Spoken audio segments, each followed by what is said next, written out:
कांग्रेस प्रभारी परम सम्मानीय झाला साहब, मंच पर उपस्थित पूर्व मंत्री और वर्तमान विधायक परम सम्मानीय अर्जुन जी बावलिया साहब, हमारे सबके अध्यक्ष परम सम्मानीय रमेश जी पंड्या साहब, परम सम्मानीय गफ्फार खान साहब और तमाम मंचासीन अतिथिगण और विशेषकर जिनकी मैं उंगली पकड़ के राजनीति की पहली सीढ़ी चढ़ा परम सम्मानीय कृष्णपाल सिंह जी सिसोदिया साहब, यहाँ पर विराजमान परम सम्मानीय पिता तुल्य बुजुर्गों, युवा साथियों, माताओं, बहनों, आज के इस धरना प्रदर्शन में मैं गौर से देख रहा था तो एक बोर्ड तो वो लगा है और एक बोर्ड ये लगा है। वो बोर्ड हमारी सरकार का था, अशोक गहलोत की सरकार का था, और ये बोर्ड जो है हम इसलिए लगा रहे हैं, सबसे कम समय में किसी सरकार का सबसे ज्यादा विरोध हुआ है तो वो इस वर्तमान सरकार का हुआ है, इसलिए हर जिले में बोर्ड लग रहा है। विकास कार्य अशोक गहलोत की सरकार में होता था। मैं एक के बाद एक चीज में बताने की कोशिश करूंगा। कानून चौपट, कानून व्यवस्था। अभी मैं सामने मोर्चरी से आ रहा हूं, सुबह 9 बजे से अभी तक मोर्चरी में था और मैं वहीं से आ रहा हूं। अभी लोग रो रहे हैं इसी मोर्चरी में, हर 2 दिन में मुझे बुलाते हैं, लोग रोते बिलखते हैं। ये कानून वाले, पुलिस वाले आके वहां खड़े रहते हैं, लेकिन कभी भी किसी की न्याय की बात नहीं करते, क्योंकि ऊपर सरकार ऐसी बैठी है, उनको पता है कुछ नहीं होने वाला।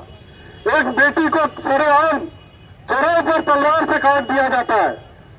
एक वकील साहब भी बता रहे थे कानपुर में, एक बेटी 9 महीने की प्रेग्नेंट, उसको एक कार्यकर्ता भाजपा का लठ मारता है सर पे। इस हॉस्पिटल में एडमिट कराते हैं हम लोग, 4 दिनों तक वो एडमिट रहती है और लोग उसको कोई कार्रवाई नहीं होती, पुलिस भी। आज भी वो लोग दौड़ रहे हैं। कानून व्यवस्था में देखे तो मंत्री का बेटा यहाँ पे आके जमीन लेता है, वो लोग 50 साल से उस जमीन पर काबिज है, कोई सुनवाई नहीं। कानून व्यवस्था इतनी बुरी खत्म हो गई है।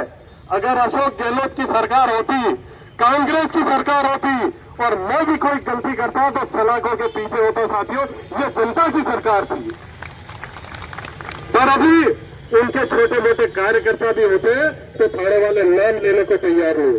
दूसरी व्यवस्था में बताया आपको, खाद की। खाद के लिए जब भी खाद आता है और बिकता है, हर पंचायत से फोन आता है कि भैया साइड से पैसे ज्यादा मांग रहे हैं और खाद लेके जा रहे हैं।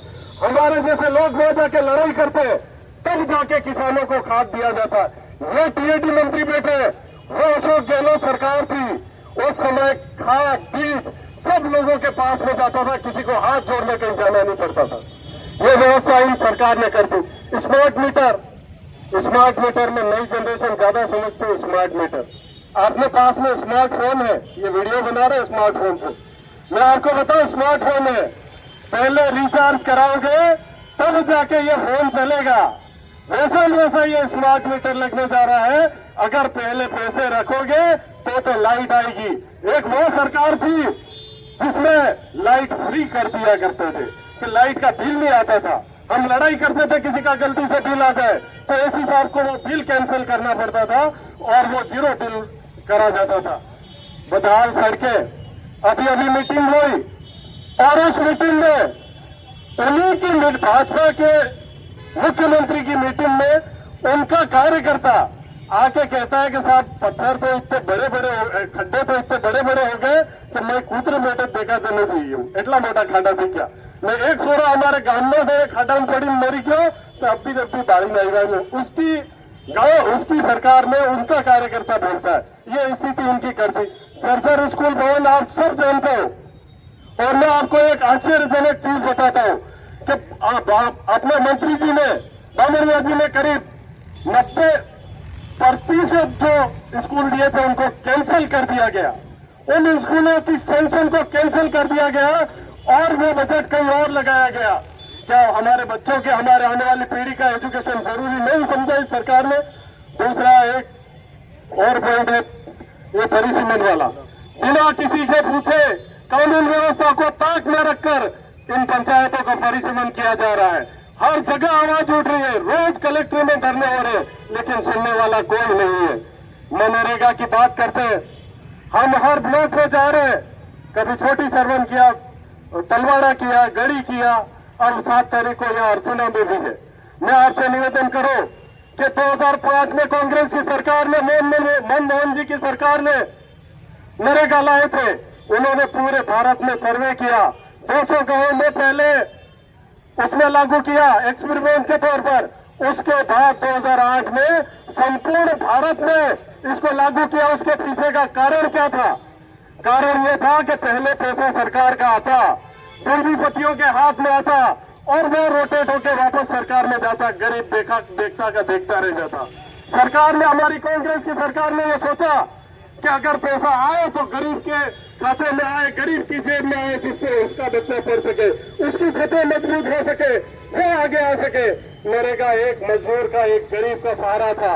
हर जगह नरेगा बंद है, हर जगह पर जो है नरेगा को धकेला जा रहा है।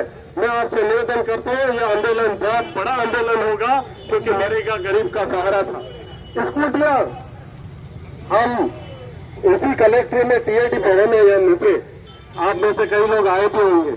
हम हर महीने हमारी बेटियों को, हमारे विकलांगजनों को इधर आके कलेक्टर साहब और हम लोग हमेशा स्कूटी वितरण का कार्यक्रम करते थे। न जाने कितनी स्कूटियां हमने बांट दी होगी, लेकिन उनकी सरकार बैठी, उसके बाद स्कूटियां सड़ गई, कबाड़ बन गई, लेकिन उन्होंने बेटियों को देने का काम नहीं किया, क्योंकि इनकी मानसिकता यह है कि बच्ची नहीं पढ़े।